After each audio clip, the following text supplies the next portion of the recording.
Well, I'm back at the cabin, and it looks so different from what I originally remember before I left in December.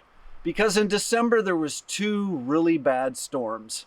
One weakened the trees and saturated the soil, and the second one, which is even windier, took down the trees, and I lost a lot of trees. I mean, there was the big cedar over there. There was some fir.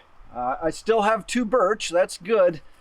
And some at the side and in the back. And it was a real mess. I had piles of, you can see I've got a new pile of firewood over there, and one over there, and one over there. I've got enough firewood to last me a long time. But the brush, the piles of branches and all that, it was too much. I found an open place, set a fire, and I'm not anywhere near like a dump. That's okay, you know, I can use that ash, hopefully if I get a garden going, or to just use it on plants. There's lots of uses for ash. I had a few months in the south during January, February, March, April, and I saw some really neat things. I actually did, I think, about 12 videos. I have more, but I did notice that interest was declining. You know, the last video I did didn't get a lot of views. You know, I guess people are just tired of camping right now. Although it's spring, you'd think they'd be really interested in camping. However, I'm going to do some cabin videos for the next little while. It's probably going to take me longer because I got so many things to start. And the first thing is just clean things up here. Now, I did make one investment as soon as I got back here because it's absolutely essential in a place like this. Let me show you what it is.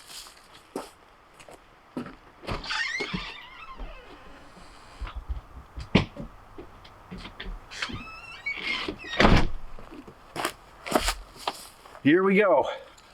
A real chainsaw. Gas driven, not electric. This is a Stihl MS 362. It's a powerful chainsaw, 20-inch bar and chain on it. And if you haven't noticed, it's used. I went to a Stihl dealership, and to get this chainsaw new is about $1,200 Canadian plus 15% sales tax, which is bringing it up close to around $1,400-$1,500. Far too much for me to invest in a chainsaw when I have such a small property. However, they did have a used one, 10 years old, fully serviced, $500. And the reason I got it is I got a lot of cutting to do. Let me show you.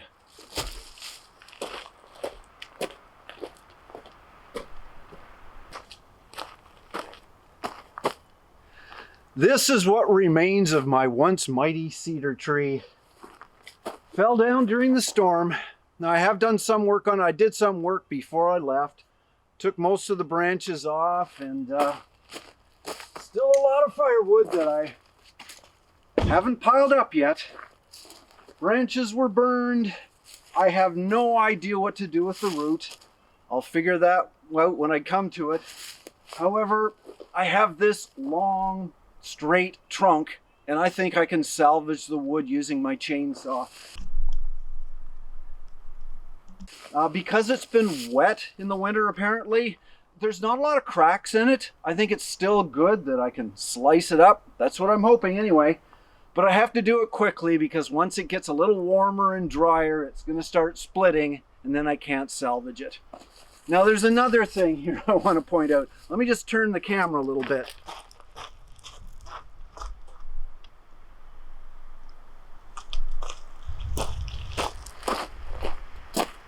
This was my new driveway, which I paid a lot of money for. You know, had it all landscaped and graveled and patted down. But what happened when I was away is a big storm came, and you can see right across there, that a stream started right in the middle of the driveway. You can see the big rock. The issue is not the driveway. The issue was the road, and it's a private road. When the storm came and the water came gushing down, some of it went to the ditches, but in the middle of the road, it went right down here into my driveway and decided, hey, that's a good spot to ruin. And it came right down here. So although I do have to build up the driveway again, the first thing I got to do is fix that road. But the road can wait. I need to salvage those trees. To cut the trunk, I first measured its length, then marked with spray paint where the cut would be. The first cut was from the top.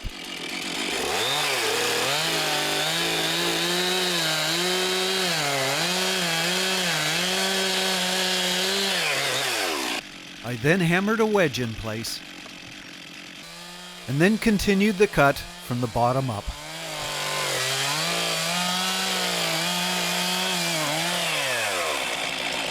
I wanted to squeeze a little bit more length out of what remained, so removed part of a twin trunk.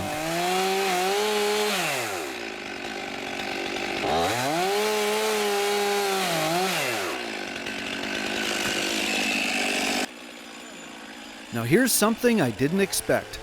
Once relieved of its load, the root fell back in place.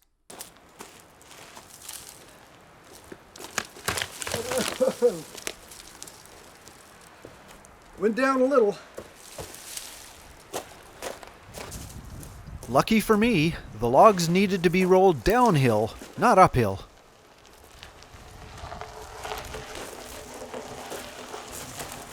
So far, I've taken the cedar trunk and cut it into 2 logs. This one here is about 8 feet long, and another one here which is about 7 feet. Looks like it's good quality. I don't want to salvage this for firewood. What I want is lumber. I want to get these milled. Now, I originally thought that maybe I could actually get a mill to do it for me, but when I thought of that, well, how would I get these to the mill? You know, I mean, they're heavy and maybe in the pickup truck, but I don't know. Whatever I do, even if they do offer a service, it's going to cost me a lot of money. And so if I got to spend money, I'd rather it be something that I can do right here. So what I'm going to do is mill them myself. Now I've got the one essential here, the chainsaw, to make an Alaskan mill. And the next thing I need is a rail. But before I got there, I just want to show you that I've taken a log and split it in 2 and then just cut out a wedge piece on each side, and that's give me like a little bit of a fixture. This is really secure on here, and it should be good for wider or narrower wood as well. The rail. Now, you can buy a rail from like Amazon. I think they're about $100 for like a 9-foot rail. But I already have something that will work, and I won't have to pay anything.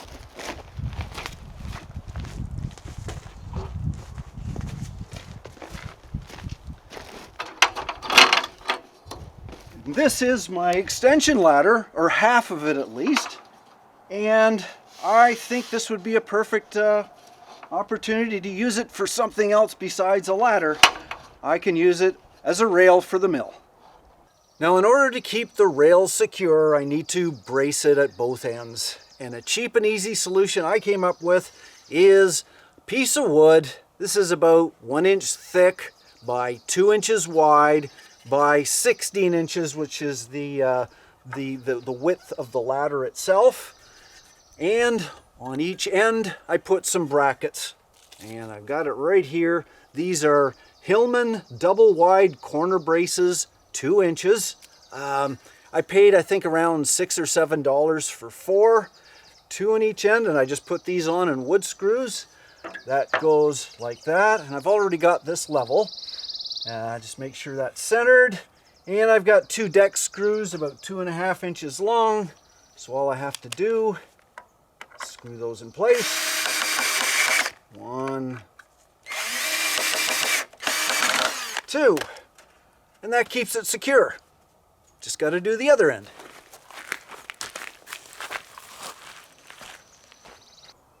Okay, the rail's on. I haven't actually secured it to these brackets. You can still lift it up. I'll probably use some clamps, but it's level. And by the way, because the trunk is bigger on this side, I've got it lower here to start off. The next part is the chainsaw attachment for milling. And this is the one I've got. It's made by Zosen, Chinese, of course, and there's a lot of these out there. I found this one to be the best quality because I've seen some, you know, especially the ones that start with the letter V, that are just basic tubular aluminum. But look at this. This is really well structured, super secure. And by the way, these little plastic ends here are going to fall off, so I'm going to take them off anyway, but it looks cool. This one, what I like about this particular attachment, and this is what holds the chainsaw. You just slide this back and forth when you're cutting. But what I like about this is it comes in 3 different lengths. It goes up to, I think, 38 inches across. But if you don't need that, if you're only using a smaller log, then there's a basic one that's 16 inches, and then you just add, I've added a splice on here, so this would be 27 inches, I believe, if my math is right. Good 2 feet, which is all I need for a log like this. I have used this just a few days ago. Sorry, I'm not going to do a box opening on it, but I wanted to test it out before I destroy my good cedar log. Next step, attach the chainsaw. Now there's one other thing you need to know. When I was cutting down trees with this chainsaw, I was using a full chisel type chain. It's meant for general purpose, obviously for cutting trees. However, for milling, you need a totally different kind of chain. This is a ripping chain. And I put the two together side by side, and honestly, I can't tell the difference, but there is a difference, so I've had to switch to a ripping chain just to do the milling. If you're going back and forth, you know, cutting trees and milling, makes it a little complicated, but I just thought I'd let you know. Anyway, I've got this on the attachment, and let me just show you here. Goes on like that, slides underneath, and there's that piece of wood. I don't know if you can see it or not, but there's a piece of wood underneath there that is holding my rail, and I've got it just about 1/8 of an inch below that. So that's the absolute lowest, you know, the least amount I can take off this first cut. And it is the first cut. All I'm doing is taking that outer part there with the bark, you know, the curved part, and then after that I'll be able to start my first plank of wood. Anyway, make sure you got a full tank of gas and oil is topped up. This is a long, involved process. It's going to take a while. You don't want to run out of the gas before you get to the end. Okay, one final note before I start cutting, and that is the most important of all: safety. I got gloves, I got hearing protection, I got eye protection, I've got steel boots. The only thing I don't have are chaps. I just don't have any. I wish I did. I recommend it. But please, this is serious. Stay safe.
Gorgeous grain.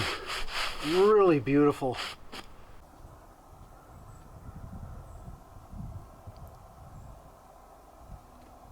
Well, now that waste piece on the top is removed, I'm now into making real lumber. And I've adjusted the fixture for height. I now have it 1 inch from the chainsaw blade. That'll give me a 1 inch cut. However, when the wood dries, it's going to shrink. So I'm probably going to be more like a 7/8 or maybe even 3/4 by the time I either sand or plane it down. But I think I can get several planks that size. It's a good size to work with, and that's about it. A lot easier. I don't need that big rail anymore. I just whoops, put it the right way, put it like that, and start cutting.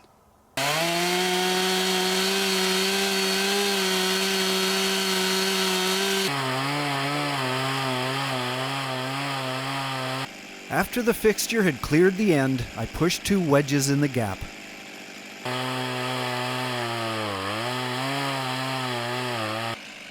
A little further and I added 2 to the sides. These keep a clear path so the saw doesn't bind.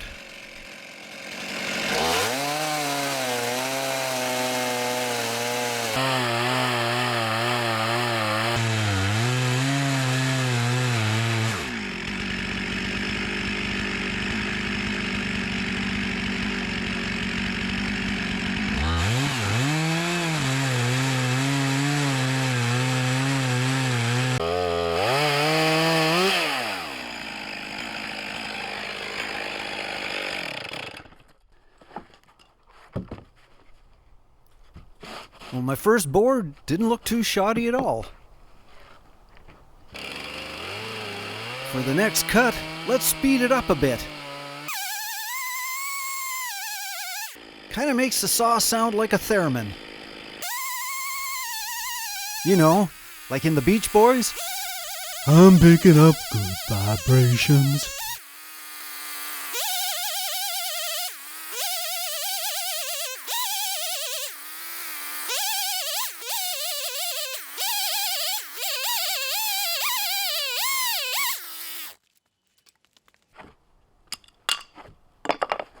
Well, I'm halfway through, and so far I only have 2 boards, but they look good.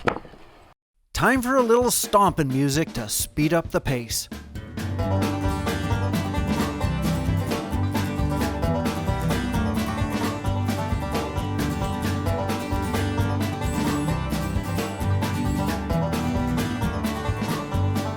Well, you know what? I think that's it for today.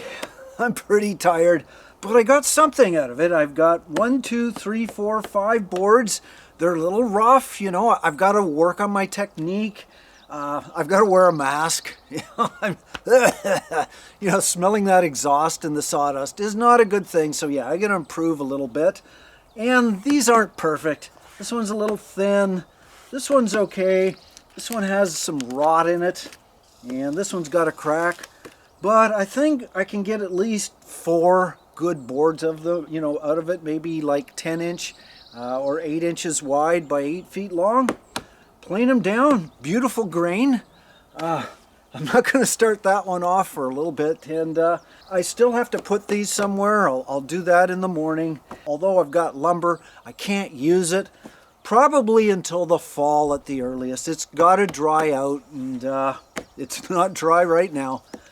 But I got a lot of cleaning up to do, so I just wanted to let you know I'm back at the cabin. I've got lots of ideas. I got so many things I want to do, and I know I don't have enough time to do them, but let me think about what I'm going to start off with, and I'll let you know the next video.